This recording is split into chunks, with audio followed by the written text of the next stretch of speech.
presented by Mathli Express Music.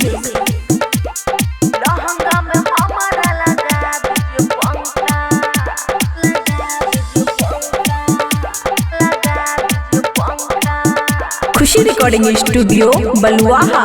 और गर्मी के मारे माथा मोरा सनका, गर्मी के मारे माथा मोरा सनका, लहंगा में हमारा लगा दीजिए पंखा, लहंगा में हमारा लगा दीजिए पंखा।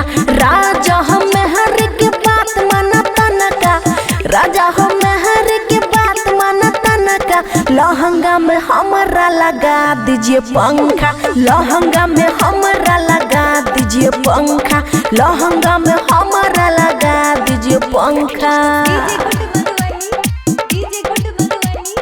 लहंगा में हमारा लगा दीजिए पंखा, लगा दीजिए पंखा। सटुन देहिया में कह छियो, जाऊ बाजारे पहिलयो, जाऊ बाजारे पहिलयो। हाँ सटुन देहिया में कह छियो, जाऊ बाजारे पहिलयो।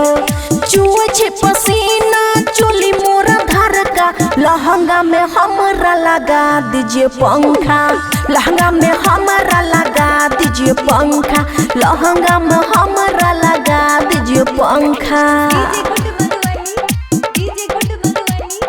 लहंगा में हमारा लगा दीजिए पंखा, लगा दीजिए पंखा, लगा दीजिए पंखा।